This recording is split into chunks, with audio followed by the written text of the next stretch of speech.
Dear students, आपका 8वां chapter और last chapter जो है मैं इसमें डिस्कस करूंगा इस वीडियो में। टर्म 2 के लिए, टर्म 1 के लिए ये वीडियो डाल दिया गया। आप देख रहे हैं यहाँ पे एग्जाम स्कोर 40 के नाम से राजनीति विज्ञान, ये टर्म 1 का वीडियो है। इसमें से 40 क्वेश्चन आपको एग्जाम में देखने को मिलेंगे टर्म 1 में। और टर्म 2 के लिए प्रश्न सेट जो है 19 प्रश्नों का सेट 1 और 19 प्रश्नों का सेट 2, नीचे की तरफ देख रहे हैं आप ये वाला। तो ये आपका सेट 2 है और ये आपका सेट 1 है। ठीक है, तो ये दो दो 19 प्रश्नों के दो सेट हैं और ये एक सेट अकेला भारी है। सारे चैप्टरों का निचोड़ है इसमें। 1 घंटे का लगभग ये वीडियो है जिसमें आपके सारे चैप्टर्स के एमसीक्यू को कवर कराया गया है। तो अगर आप इसको पढ़ते हैं तो 40 नंबर लाना आसान है आपके लिए, और इसको ही पढ़ते हैं तो 40 नंबर लाना आसान है। इसमें केवल क्वेश्चंस दिए गए हैं और उनके आंसर्स मैंने चैप्टर वाइज 8वां चैप्टर अब बता रहा हूँ, इस अंतिम चैप्टर के थ्रू आपको मिल जाएगा। तो 8वां चैप्टर ये है। इससे पहले मैंने आपको जो है 7 चैप्टर करा दिए हैं। तो चलिए स्टार्ट करते हैं इस क्वेश्चन पेपर के सॉल्यूशन को। तो यहाँ पे देखिए आपका जो, ये हटा देते हैं हम और चलिए स्टार्ट करते हैं।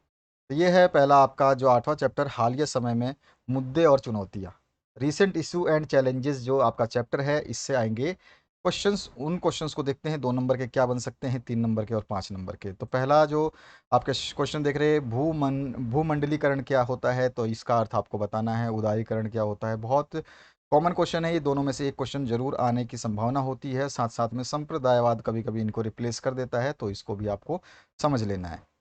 सभी के आंसर्स लिखे गए हैं, इसको आराम से देख लीजिए।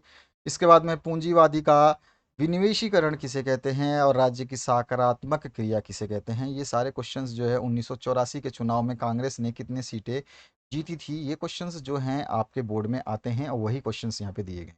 3 अंकों के जो प्रश्न बन सकते हैं इस चैप्टर से, उसमें भारत में 1991 में नई आर्थिक नीति को लागू करने का प्रमुख कारण क्या था और बाबरी मस्जिद को कब ध्वस्त किया गया। काफ़ी अच्छा क्वेश्चन है।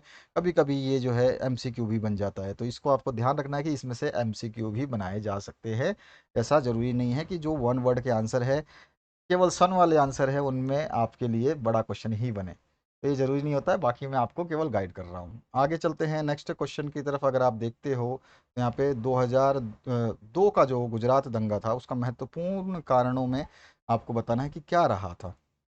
तो यहाँ पे जो है ट्रेन में ये तो बहुत अच्छा क्वेश्चन है क्योंकि इसके ऊपर जो है यहाँ पर जो ये क्वेश्चन है एक्चुअली, इसके ऊपर मूवी भी बन चुकी है। अगर आप लोगों ने देखा होगा तो आपको थोड़ा सा वैसे भी ज्ञान होगा। जिसका जो ये सारा कांड गोधरा स्टेशन पे हुआ था, यहाँ पे मेंशन भी ये रहा, मेंशन किया गया है। तो ये सारी चीज़ें आपको ध्यान रखनी है। किस कमीशन को गुजरात या गोधरा दंगों की जांच करने का जो है दायित्व सौंपा गया, तो कौन सी कमीशन थी, तो वो नानावती आयोग जो था वो था। इसके बाद में निजीकरण को परिभाषित करना है। वैश्वीकरण से आप क्या समझते हैं।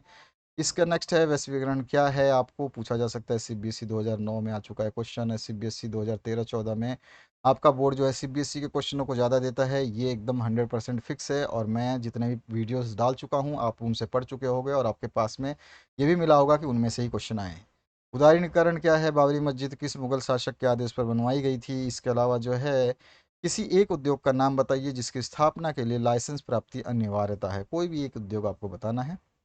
इसके बाद में नेक्स्ट जो है निर्वाचकीय तथा गैर निर्वाचकीय क्षेत्र में दलित राजनीति को स्पष्ट करना है। इसका आंसर आप यहाँ पे देख सकते हैं। जरूरी नहीं होता है कि बड़ा आंसर लिखें, आप जितना भी लिखें लेकिन आंसर को सेटिस्फाई करें। बस क्वेश्चन सेटिस्फाई हो जाए, आंसर कंप्लीट माना जाता है, वो चाहे आपका कोई सा भी एग्ज़ाम हो।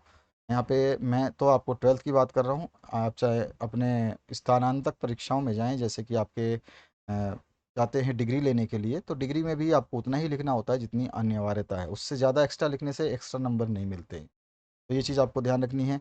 इसके बाद में है आपका 1984 दंगों के प्रमुख कारण जो है आप बता सकते थे। उसके बाद दलित हितार्थ भोपाल घोषणा 2002 के प्रमुख जो है बिंदु का उल्लेख आपको करना है। कोई भी 2 बिंदु जो है आपको लिख देना है, ठीक है। इसके बाद आते हैं नेक्स्ट जो है आपका, यहाँ पे देखिए ये तो आंसर हो जाएगा। नेक्स्ट क्वेश्चन की तरफ देख लेते हैं। तो यहाँ पे सांप्रदायिकता क्या है ये आपको बताना है। ये बहुत अच्छा क्वेश्चन है और बहुत ही इंपॉर्टेंट रहेगा। 14वां क्वेश्चन है सांप्रदायवाद के 2 घातक परिणामों का जो है आपको वर्णन कर देना है। जो भी घातक परिणाम हो सकते हैं वो बता देंगे। भूमंडलीकरण के 3 दुष्परिणाम जो हैं वो बताने हैं। सुशासन से क्या समझते हैं ये आप बता सकते हैं।